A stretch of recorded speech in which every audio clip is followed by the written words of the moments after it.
Assalamualaikum warahmatullahi wabarakatuh. Waalaikumsalam.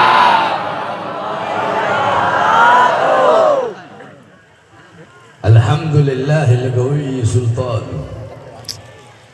al-wadihil burhanu al-mabsut fil wujud karamuhu wa ihsanuh.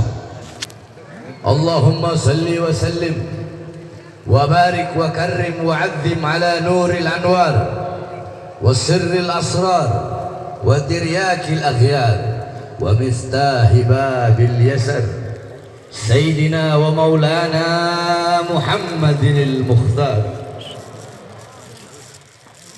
سيدنا ومولانا محمد صلى الله عليه وسلم المختار وآله الأطهار وأصحابه الأخيار عدد نعم الله وإفضاله أما بعد. Yang saya cinta, yang saya muliakan, para alim ulama, para habaib, para kiai, para ajengan, para tuan-tuan guru, para asatid, para tokoh masyarakat, segenap aparat pemerintah, wabil khusus yang saya cinta, yang saya muliakan, seluruh panitia peringatan Muharram tahun baru Hijriah yang diketuai oleh Habib Taufik Asegaf beserta seluruh hadirin hadirat, bapak-bapak, ibu-ibu, khususnya para pemuda-pemudi umat baginda Nabi besar Muhammad sallallahu alaihi wasallam. Saudara-saudara, sebelumnya saya mohon maaf, saya tidak bisa lama. Saya ada acara lagi di Sigaranten, di Surade, Jampang Surade. Berapa jam dari sana? 2 jam. Dan saya juga dalam lagi sakit. Jadi tolong jangan ribut, ya. Saya nggak ceramah ini, kita ngaji. Jadi biar kalian tahu apa itu Hijriah, apa itu Muharram.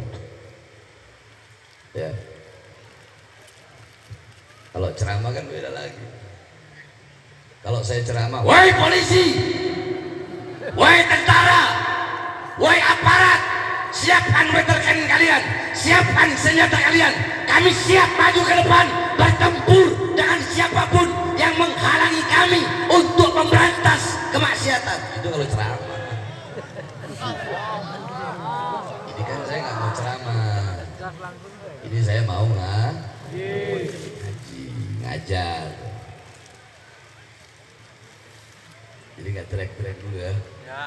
Sakit tenggorokan, radang tenggorokan tuh. Paham? Siap ngaji? Siap ngaji? Saudara-saudara sekalian yang dimuliakan oleh Allah Subhanahu wa taala.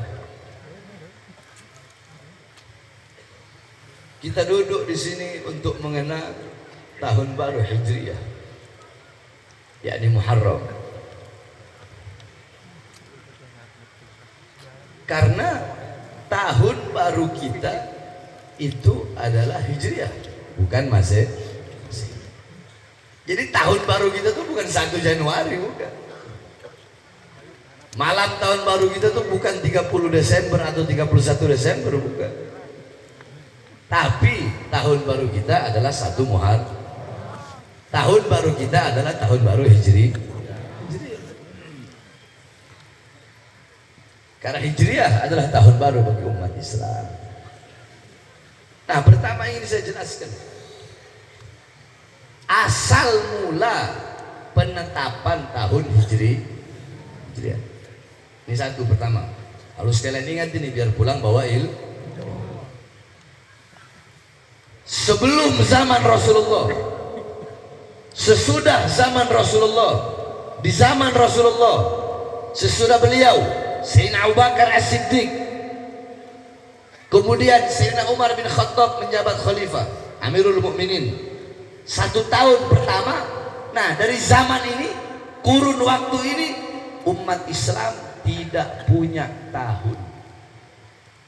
Jadi pakainya kalender Komariah menurut hitungan bulan. Mereka tahu ada Dzulqa'dah, ada Dzulhijjah, ada Safar awal, ada Safar akhir. Jadi dulu Muharram itu disebutnya Safar akhir sama orang-orang jahiliyah. Muharram itu disebutnya Safar awal. Safar baru disebut Safar akhir. Ya. Nah, terus bagaimana mereka menamakan tahun zaman dulu? Bahkan bukan zaman dulu, di zaman Rasul juga, di zaman Sayyidina Abu Bakar juga, di zaman Sayyidina Umar juga, pada tahun pertama mereka menamakan tahun sesuai dengan kejadian terbesar yang terjadi pada tahun tersebut. Contoh, sebelum Rasulullah lahir, pada saat Rasulullah lahir, Rasulullah lahir pada tahun apa? Jawab yang keras, ini lagi ngaji kita. Tahun apa? Kurang keras, tahun apa? Tahun apa? Bahasa Arabnya apa? Amul bareng-bareng, amul fil. Yang keras, 1, 2, 3, amul fil. Tahun enggak? Kenapa dinamakan tahun gajah? Karena kejadian terbesar, peristiwa terbesar dalam satu waktu, dalam 1 tahun tersebut adalah Raja Habasyah datang, yakni Malikul Habasyah jaa ilal Makkah lihadmil Ka'bah wa kana fihi filun adim summiya ama wiladati amal fil amul fil li'anna Malikul Habasyah jaa ilal Makkah lihadmil Ka'bah wa kana fihi filun adim. Dinamakan tahun kelahiran Nabi tahun gajah karena Raja Habasyah datang bawa pasukan gajah untuk menghancurkan Ka'bah. Itu peristiwa terbesar pada saat itu. Makanya dinamakan tahun gajah. Di zaman Rasulullah ada namanya Sanatul Amr, yang dimana Rasulullah pada tahun tersebut kejadian terbesar, Rasulullah diperintahkan untuk memerangi orang-orang musyrik. Ada Sanatul Idzni, tahun diizinkan. Kenapa? Karena peristiwa terbesar di tahun tersebut, Rasulullah diizinkan untuk berhijrah. Ada Sanatul Tamhis. Kenapa dinamakan Sanatul Tamhis? Karena kejadian terbesar pada tahun tersebut, yaitu umat Rasulullah SAW Allah berikan pengampunan yang sangat banyak di tahun tersebut. Ada namanya Sanatul Zilzal. Kenapa? Karena kejadian terbesar pada tahun tersebut dilanda gempa bumi. Ada Sanah Tajdidul Ka'bah, tahun renovasi Ka'bah. Kenapa? Karena peristiwa terbesar pada tahun itu Mekah banjir, kemudian Ka'bah ada beberapa bagian yang bagian yang rusak, kemudian dibenerin.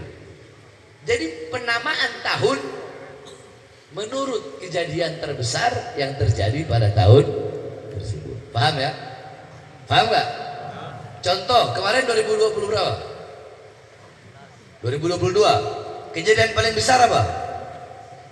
Sambo. Berarti tahun kemarin tahun Sambo. Ibaratnya begitu kalau mau ngikutin. Paham nggak? Itu paham nggak? Jadi karena umat Islam waktu itu belum punya tahun, sehingga menamakan tahun sesuai dengan kejadian terbesar. Kalau mau dicontohin di zaman sekarang, contoh kemarin 2022, kejadian terbesarnya apa? Sambo. Berarti tahun. Sekarang 2023, kejadian terbesarnya apa? Berarti tahun. Nah, tahunnya Panji Gumilang si goblok itu. Paham? Itu dulu penamaan tahun. Nah terus Beb, penamaan tahun, adanya tahun bagi umat Islam itu kapan? Ketika Khalifah Umar bin Khattab menjabat khalifah pada tahun kedua. Pada tahun kedua beliau menulis surat kepada Al-Imam Abu Musa Al-Asy'ari yang menjabat gubernur di Basrah. Beliau tulis surat yang dimana kalau di kitab tulisnya begini, tulisan kitabnya begini, tulisannya begini, Ja'a ilaina kitaban wa maktubun fi Sya'ban walam na'rif walam nadri ayu syai'in amal Sya'ban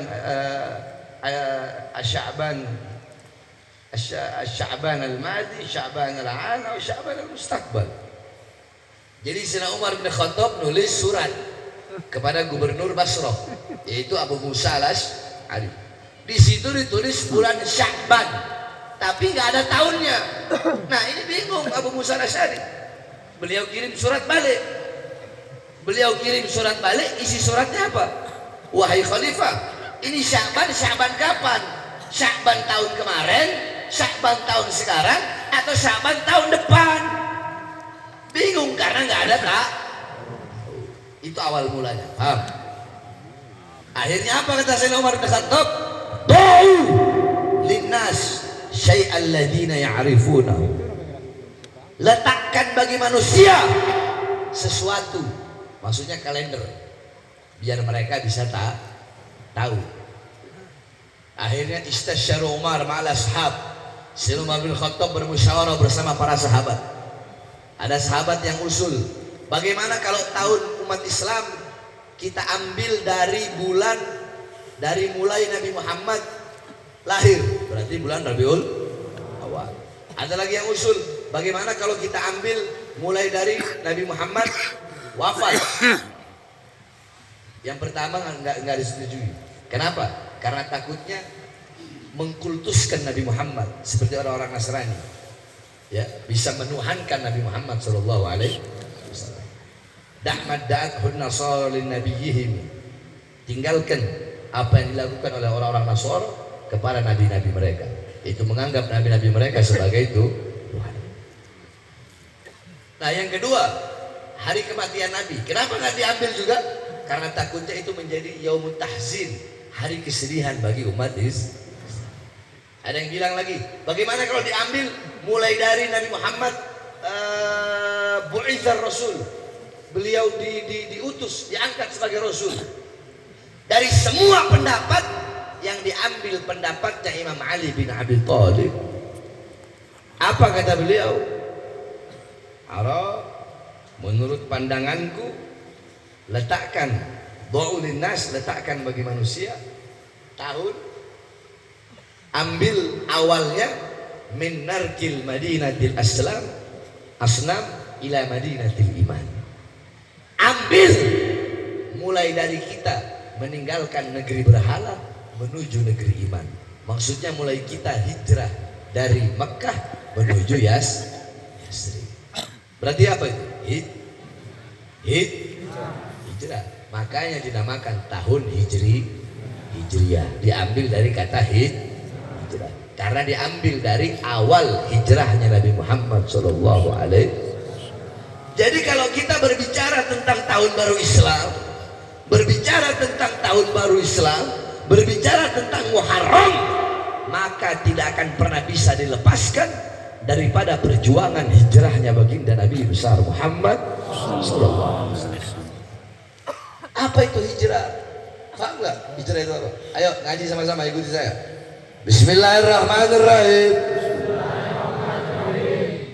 Ini santri bukan sih? Hah? Kalian santri bukan? Enggak, ada yang santri yang bukan? Coba yang santri yang keras suaranya. Di Sukabumi terkenal santri-santri salaf. Anak diam aja. Ayo, anggap aja ini kitabnya saya buka itu. Bismillahirrahmanirrahim. Qala al-imam. Berkata seorang imam Al-Qurtubi rahimahullah. Imam Qurtubi, semoga Allah merahmatinya. Wa nafa'ana, dan Allah memberikan manfaat kepada kami. Bi ulumihi, atas ilmu-ilmu beliau. Qala, beliau Imam Qurtubi berkata, Al-hijrah, hijrah itu intiqal, pindahnya. Al-intiqal syai'an ila syai'in, pindahnya sesuatu kepada sesuatu. Berarti hijrah menurut Imam Qurtubi pindah dari sesuatu kepada sesuatu. Pindah dari sesuatu kepada sesuatu. Ini aqua di sini. Saya pindahin di sini. Pindah nggak? Dari sini ke, berarti apa itu? Itu menurut Imam Qurtubi. Bismillahirrahmanirrahim. Qala Al-Hafiz, berkata Al-Hafiz, penghafal hadis, Al-Imamul Akbar, imam besar, As-Suyuti, Imam Suyuti rahimahullah, semoga Allah merahmatinya. Wa nafa'ana bi ulumih, dengan ilmu-ilmunya. Al-hijrah, hijrah itu intiqal, adalah pindah min maudhi, dari satu tempat, min maudhi, ke tempat yang lainnya. Wa qasdu, dan menyengajai, dan menyengajai, dan punya tujuan. Tarkul awal, meninggalkan tempat yang pertama. Isharul lisani, menuju tempat yang kedua. Jadi menurut Imam Suyuti, hijrah itu pindah dari satu tempat ke tempat yang lain dan punya tujuan, punya kesengajaan untuk meninggalkan tempat yang pertama menuju tempat yang kedua. Berarti kalau nggak sengaja atau alias nyasar, berarti itu bukan hijrah menurut Imam. Qala, berkata Al-Imam Al-Mujahid, telah berkata Imam Mujahid rahimahullah, semoga Allah merahmatinya. Wa nafa'anallah bi ulumih, dan semoga Allah Subhanahu wa taala memberikan manfaat kepada kita atas ilmu-ilmu beliau. Al-hijrah, tarku diyarahum, hijrah itu adalah orang-orang yang meninggalkan rumah-rumah mereka, meninggalkan kampung halaman mereka. Idkhafal fitnah wal ittidari fi dzatillah, karena takut untuk menghindari kerusakan dan penindasan di tempat tersebut. Jadi menurut Imam Mujahid, hijrah itu adalah orang yang meninggalkan kampung halamannya, pindah ke tempat lain karena untuk menjaga dirinya dari segala kerusakan, dari segala dari penindasan. Itu namanya muhajir, orang-orang yang berhijrah. Paham ya? 3 tadi. Kalau saya mau jelasin, wah panjang lebar. Tapi inti dari hijrah, sebenar-benarnya makna hijrah adalah yang disampaikan oleh baginda Nabi besar Muhammad. Apa kata Nabi Muhammad SAW? Al-muhajir man hajara min manahallahu anhu. Orang-orang yang berhijrah adalah orang-orang yang meninggalkan perkara-perkara yang dilarang oleh Allah Subhanahu wa ta'ala. Itu orang-orang yang berhijrah. Jadi sebenarnya makna hijrah, sebetul-betulnya makna hijrah adalah siapa? Adalah mereka orang-orang yang meninggalkan perbuatan-perbuatan dosa, meninggalkan perbuatan maksiat. Mereka orang-orang yang kedua matanya tidak pernah berbuat dosa, tidak bermaksiat, menjaga kedua matanya memandang daripada perkara-perkara yang diharamkan oleh Allah, menjaga telinganya daripada mendengarkan perkara-perkara yang diharamkan oleh Allah, menjaga lidahnya daripada perkara-perkara yang diharamkan oleh Allah, menjaga tangannya, menjaga kemaluannya, menjaga kakinya, menjaga batinnya, menjaga menjaga sodernya, menjaga sodernya, menjaga galapnya hatinya, menjaga fuadnya, menjaga lubnya dari perkara-perkara yang diharamkan oleh Allah, menjaga hatinya dari hasud, dari iri, dari riya, dari dengki, dari sombong, dari ujub, dari kibir. Orang-orang seperti inilah orang-orang yang berhijrah kepada Allah Subhanahu wa ta'ala. Jadi sebenarnya mana hijrah, Pak? Ayo, coba.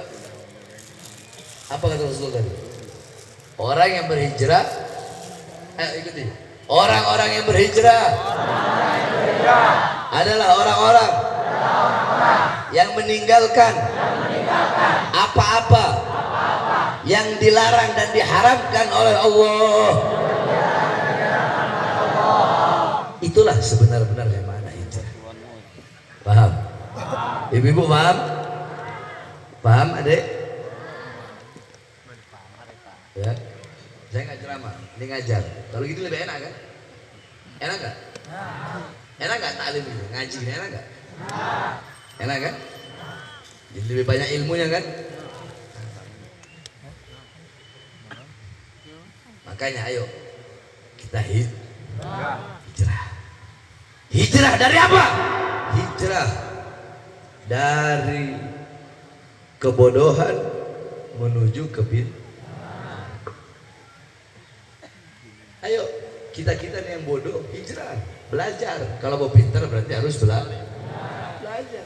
Laisal mar'u yuladu aliman. Tidak ada seseorang yang dilahirkan dalam keadaan alim, itu nggak ada. Orang lahir tahu-tahu alim itu nggak ada. Makanya kita harus belajar, hilangkan kebodohan dalam diri kita.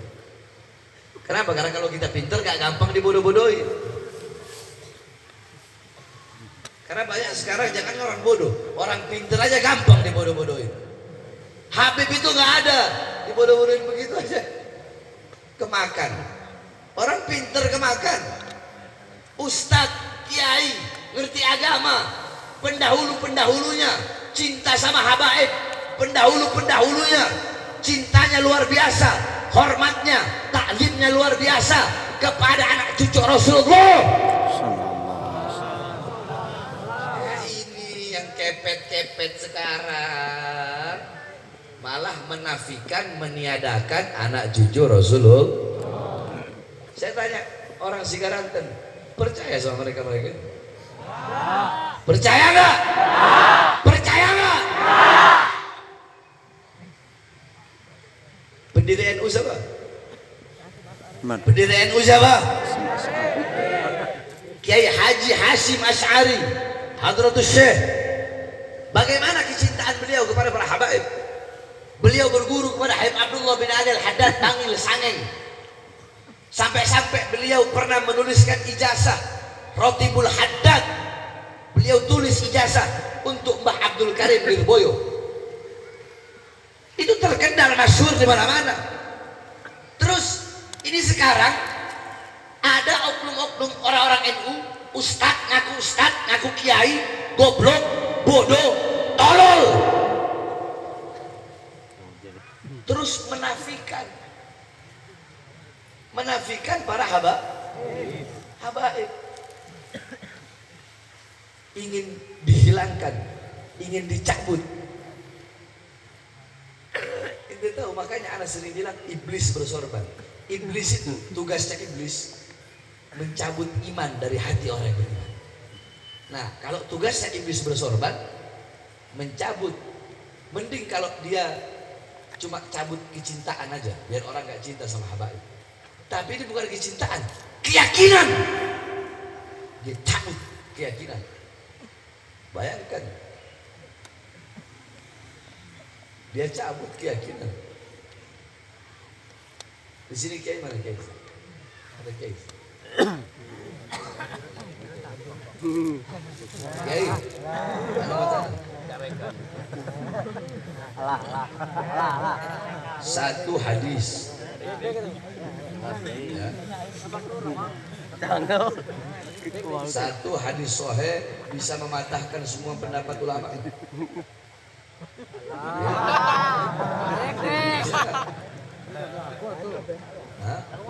Bisa.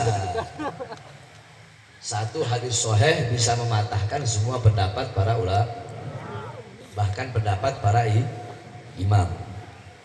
Sampai-sampai Imam Ahmad bin Hanbal berkata, hadisun dhaifun ahabbu ilayya min qaulir rijal. Hadis dhaif lebih aku sukai, lebih aku cintai daripada perkataan rijal. Rijal itu ulama yang kalau berkata pendapatnya kuat. Apalagi hadis sahih. Udah sahih, mutawatir lagi, banyak perawinya. Ada satu hadis Al-Imam At-Tabrani dalam kitab Mu'jamul Kabirnya, jalur hadis riwayat dari Abdullah bin Mas'ud. Kemudian Al-Imam Hakim dalam Mustadraknya.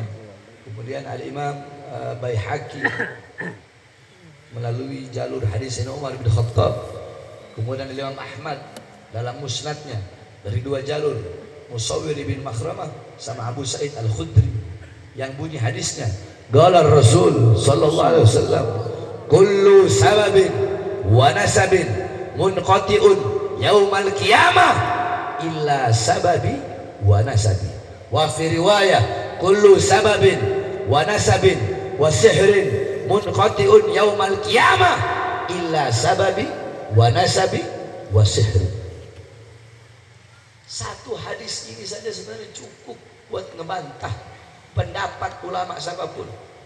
Jangankan sekelas Fakhruddin Ar-Razi, bahkan sekelas Imam Malik, Imam Syafi'i, kalau ada pendapatnya yang bertentangan dengan hadis tadi bisa terbantahkan. Saya baca kitab Fakhruddin Ar-Razi, bukan enggak. Apa bunyi hadis tadi? Bunyi hadis tadi, kullu sababin wa nasabin, semua sebab, semua nasab, semua garis keturunan, semua hubungan, semua kekerabatan terputus pada hari kiamat kecuali sebabku, kekerabatanku, garis keturunanku yang tidak akan terputus sampai datangnya hari kiamat. Berarti dalam syarahnya hadis ini dikatakan nasab, bukan ahlul bait. Kalau ahlul bait, kalau andaikan Nabi bilang kullu sababin wa ahla baitin, kalau ahla bait, Nabi Muhammad sebut ahlul bait, di situ bisa saja mereka pelintir. Oh, ahlul bait itu ahlul kisah. Emang iya, ahlul bait ahlul kisah. Siapa ahlul kisah? Imam Ali, Sayyidatuna Fatimah, Sayyidina Hasan dan Sayyidina Husain serta Rasulullah yang diselimuti oleh Jibril. Itu namanya ahlul kisah. Tapi di situ disebutnya ahlul bait apa nasab? Ahlul bait apa nasab? Pertanyaannya, apa itu nasab? Buka kitab Lisanul Arab karangan Imam Ibn Mandur, para ahli bahasa, Al-Imam Ar-Rafi, Al-Imam Ibn Adi. Buka kitab Mu'jamul Ma'ani, Ma'ani Arabi. Dijelaskan nasab ay al-ansal, nasab ay al-irik. Nasab itu garis keturunan, baik ke atas ataupun ke bawah. Jadi namanya nasab itu garis keturunan terus sampai ke bawah. Nah, di seluruh dunia yang paling ketat menjaga garis keturunannya, itu yang sudah masyhur, yang sudah dikenal, itu adalah para habaib. Paham? Oh Beb, yang dipermasalahin kan kurun waktu. Yang dipermasalahin kurun waktu. Masalahnya Imam Ahmad Al-Muhajir itu nggak punya anak yang bernama Imam Ubaidillah. Itu tercatat di kitab abad ke-3, ke-4, adanya nanti di abad ke-8. Berarti di selama 500 tahun tidak tercatat. Oh, berarti masalahnya kurun waktu. Masalahnya masalah kurun waktu.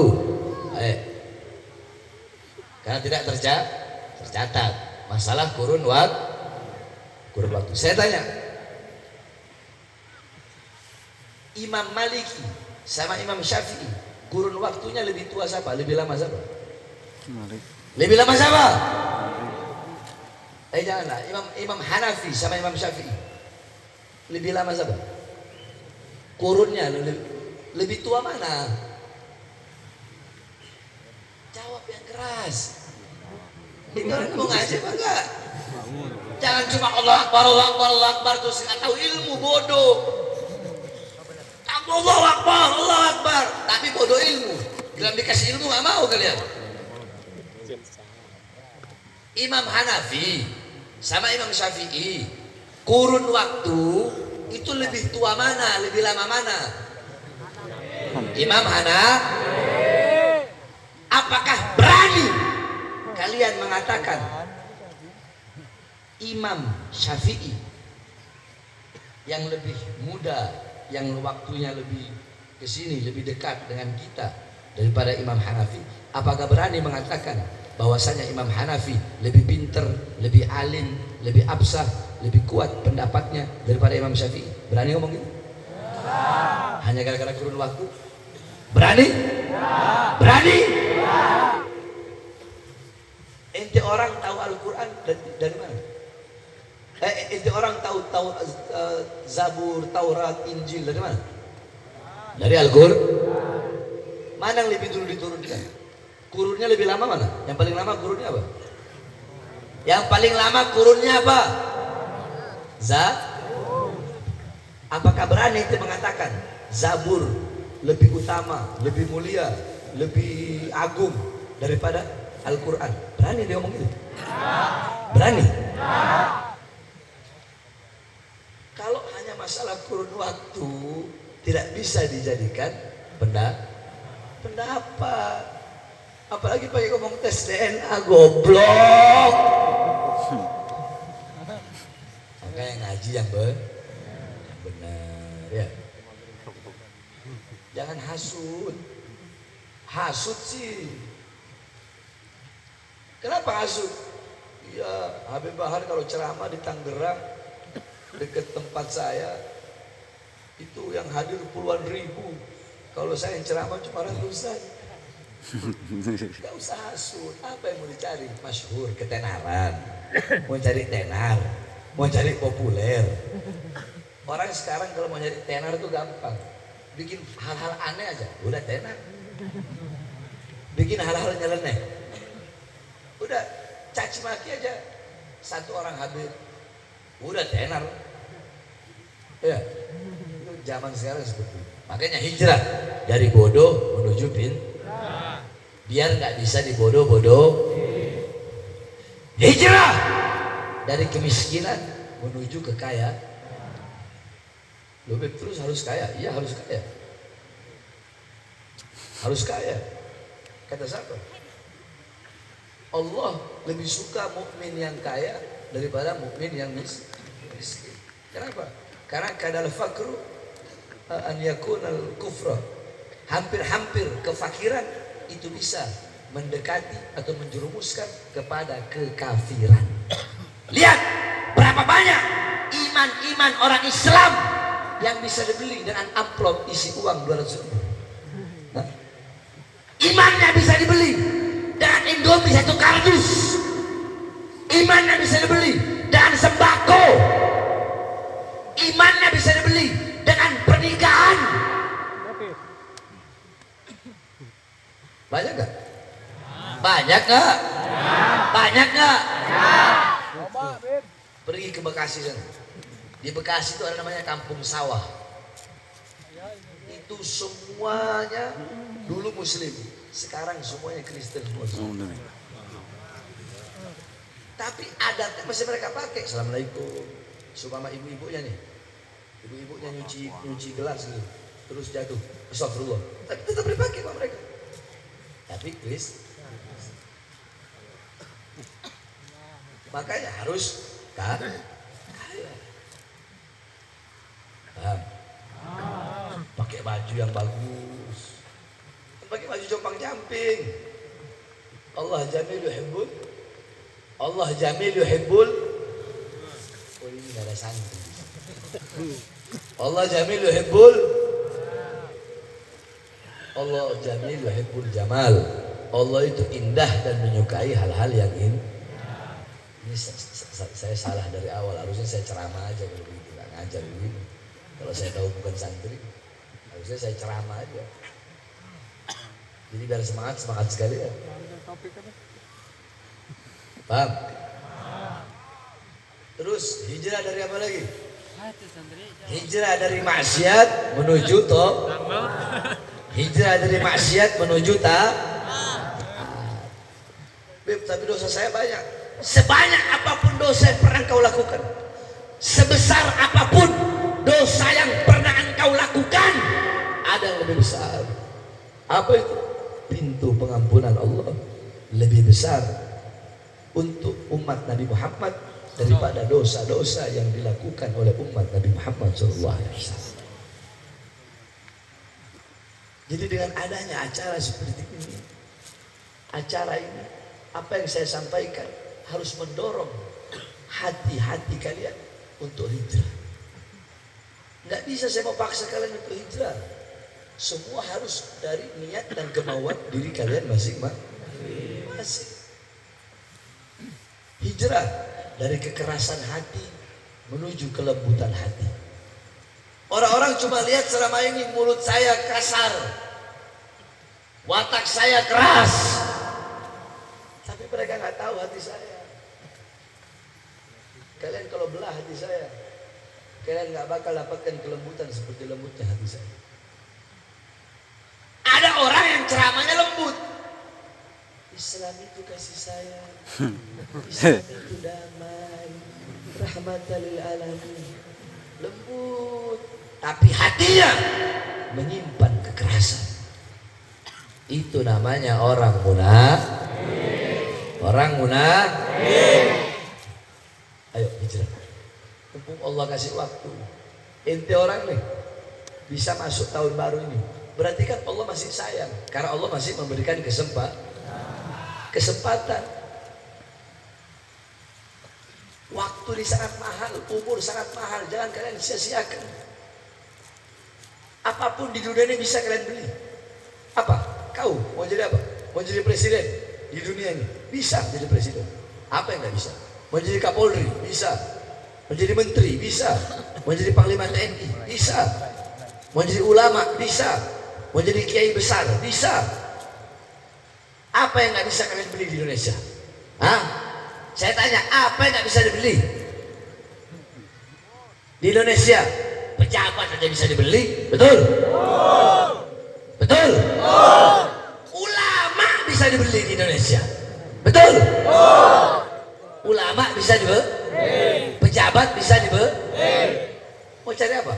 Mobil, rumah mewah, hah?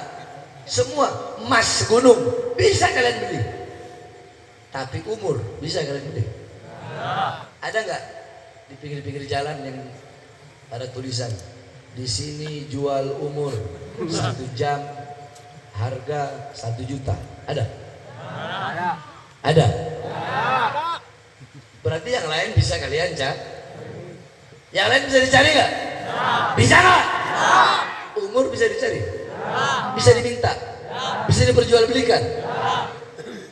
Apakah bapak ibumu bisa memberikan umurnya 1 jam saja umurnya kepada kalian? Bisa diberikan? Anak istrimu bisa memberikan? Jadi yang paling mahal itu adalah waktu. Al-Imam Ghazali mengatakan kullu nafasin min anfasikal jauhar la tugawwam bil ghima. Setiap nafas yang keluar dari hembusan nafasmu itu adalah permata yang tidak ada nilainya, permata yang sangat-sangat berharga.